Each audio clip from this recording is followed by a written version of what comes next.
Let's get salty!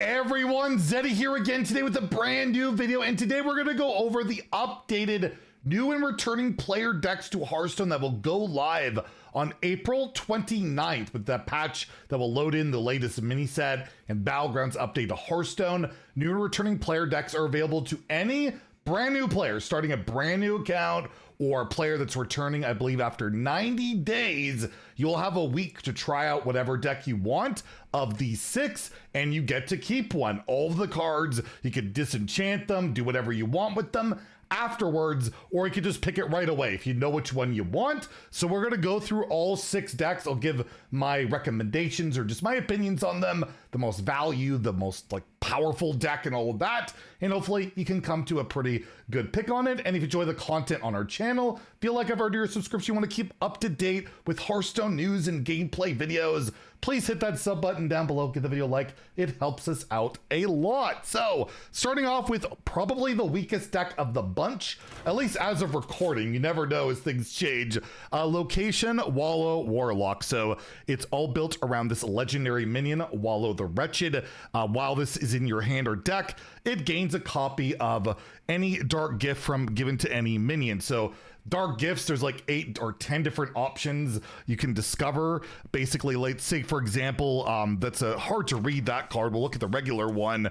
Creature of Madness discovers a 3-cost minion with dark gift. You can see all these different options, right? Plus attack and taunt. You can give it charge, letting it attack immediately. Your Wallow will gain all of these things. So the idea, build a giant Wallow and kill your opponent with a really large charge minion. And then you have the location package in here to try and stay alive, like Ultralisk Cavern, which deals AoE damage, and you get an 8/8, which you can speed up with Consume, which gives you some healing, and you can do all that pretty good stuff with this tourist card here in Summoner Dark Marrow, which lets you play Deathlight cards from Perils in Paradise, but only Perils in Paradise.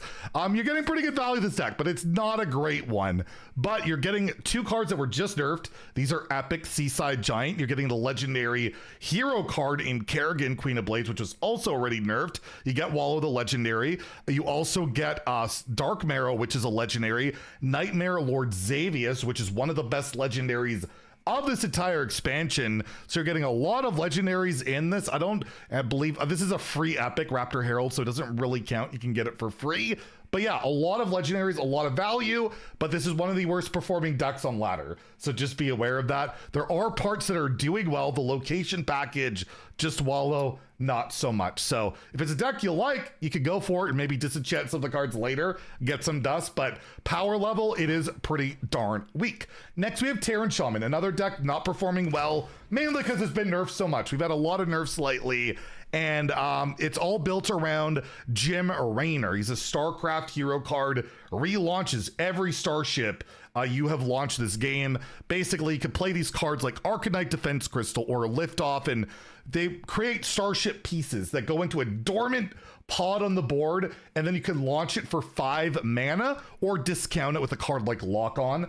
And then they do effects, whether it's gain armor, this deals AoE damage, right? And then you could do that again with Jim Raynor. It's a control deck, and it was pretty good until, yeah, it's been nerfed pretty heavily. Value-wise on this deck, you're getting Ceaseless Expanse, which is a good legendary. It used to be a busted one, a good one, 125 mana. Basically, if you read the text here, it costs 1 less for each time a card was drawn, played, or destroyed. Battlecry, you destroy all of their minions. So this could be a 0 mana board clear. Sees playing standard and wild, a great card even at 125 mana. It just takes a while to come out. Jim Raynor is a legendary you get in Kill Jaden. Sees quite a bit of play in control decks, basically infinite demons and value. It's pretty insane. Fatigue doesn't really matter with that card. You get Incendious, which was recently nerfed. You get Shutterblock, which is an incredibly good Shaman legendary. Bob the Bartender is a free card, so not really a free legendary. You could get it for free already, so you don't really get value out of that. However, Grifta is another legendary card that you get, and basically he gives you an amulet which could do a lot of different things, and your opponent gets that same amulet, but it's worse. It's kind of a cool card, bit of a twist on that. You also get Carefree Cookie, which is a tourist card. Same thing with like the Dark Mare from Warlock that lets you play shaman cards, or sorry, lets you play demon hunter cards from the Perils in Paradise. So that's a lot of legendaries again. Epic wise, Dirty Rat is in the core set, so it's already a free card you will have access to, and everything else is common and rare. So again, a lot of legendary value in this deck, not the worst at all, but again, competitively not doing good on the ladder. So if you're looking for winning, probably one you'll want to stay away from, but again, value wise, pretty darn good.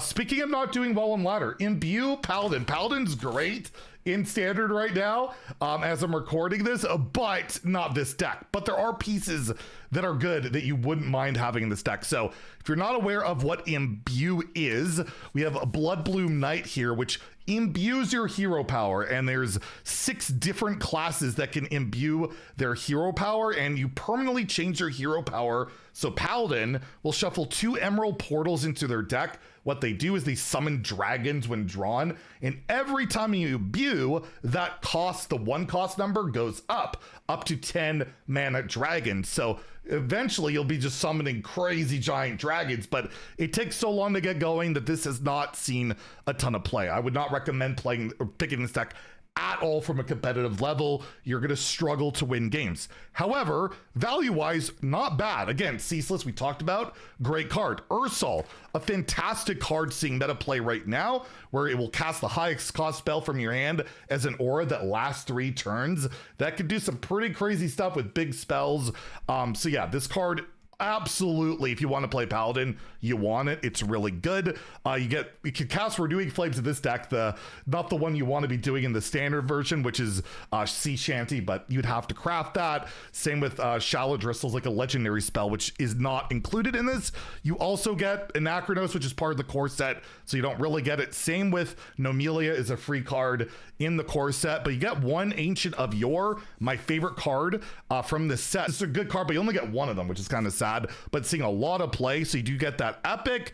And Dream Warden, not seeing a ton of play yet, but it's good value, and I do think this card will be meta at some point, just not currently as of recording this, and everything else is kind of commons. Like, this is probably one of the last decks I would pick. Value not as good as the other decks we've already gone over, and I'd argue they're worse than those decks. So yeah, Paladin, probably a safe pass unless you just really like the class and the cards. Imbue Mage, so again with the Imbue stuff, more competitive. Again, we have Ceaseless in here. You see they like that because, well, it's a good card. Mage's Imbue is slightly different than Paladin's, where you get, basically you summon 1 Wisp every time you imbue, and you deal 1 damage. And every time you upgrade that, you'll deal 2 damage and summon 2 wisps. And this is competitive and wild. It's pretty competitive in standard.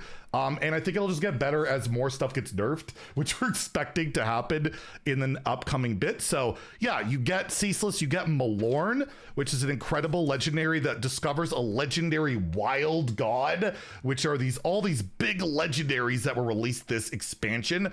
And it'll cost 1 if you've imbued 4 times. So this is neutral. A lot of decks play this card. It's really nice value to get. So you get Malorn, you get Kagdar, which is one of the best cards in Mage. Sees play in most Mage decks. You can't go wrong with that. And in terms of legendaries, you also get the Tourist Rayla Sand Sculptor, lets you play Paladin cards from Perils of Paradise. So again, good legendary value on that, as well as Xavius. Again, awesome card. Absolutely cannot go wrong with it. Spirit Gatherer is an epic, but it's a good one. You want it in your Imbue Mage deck. You want all the imbues you can get. And I think that is it for epics and legendaries, but not the worst value and a competitive deck and really fun. I like this deck a lot. I would definitely recommend it, and Mage is one of my favorite classes, so definitely higher on the recommendation for me. Imbue Druid is a little bit different than the other Imbue classes. It's all about Hamul Rune Totem.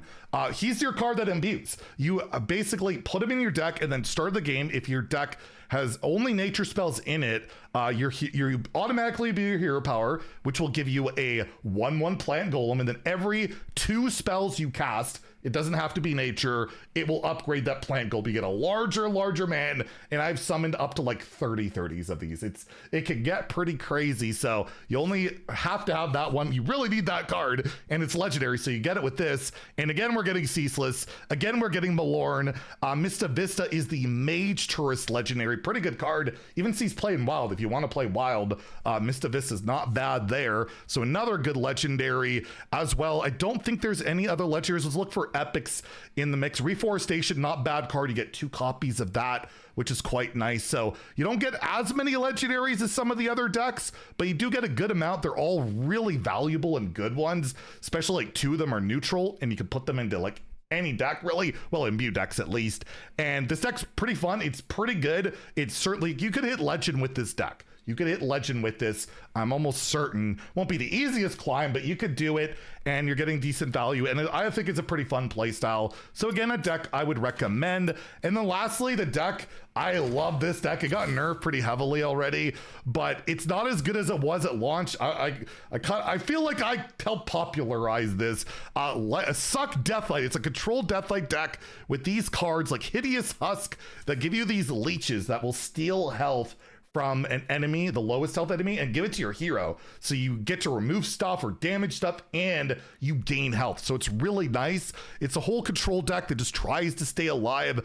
And you got legendaries again in Ceaseless Expanse. You have Ziliax, which is the most nerfed card in Hearthstone history. Basically, it's a custom card. You can select 8 different modules, all these guys. We have Twin Module, Perfect Module, so you get a bunch of Lifesteal and Rush. Really nice card. And it still sees a ton of play, so you get that. Ysera is a free legendary, so no value in that, but you get Ursoc, which is an awesome Wild God legendary, which probably too slow in the current meta, but a good card that we'll see play over time. And again, good value. You get Marin, which I don't believe, yeah, this one's a free legendary, so no real value on that. Headless Horseman, one of my favorite cards out there. Not the best in the meta, but you get a legendary out of it. It's a hero card. Can give you infinite undeads at the late game. You get Exarch Maladar, which is also a great card. Can cheat out some stuff. The 2 Hideous Husks are both epic cards as well. And I think that's it for like high rarity. Again, Dirty Rat's part of that core set, but yeah, you got good early game. You got a bunch of board clears value. My favorite deck of these by far, I would say from a competitive level, I would say Imbue, Mage, and Druid are the best. Suck Death Knight, not far off. And value-wise, I think the Warlock and Shaman are the best approximately, but if I had to recommend decks in order, I would recommend Druid first, I would recommend Mage second, Deathlight third, and I would probably pass on the top 3 regardless of value. But again, it's your decision, just trying to give you guys the best advice I can. So hopefully that helped out. And yeah, these decks go live on April 29th. So hopefully you pick the deck and you're really happy with what you end up with. Anyways, if you enjoyed the video, please like and subscribe. Have a great day and stay salty, my friends.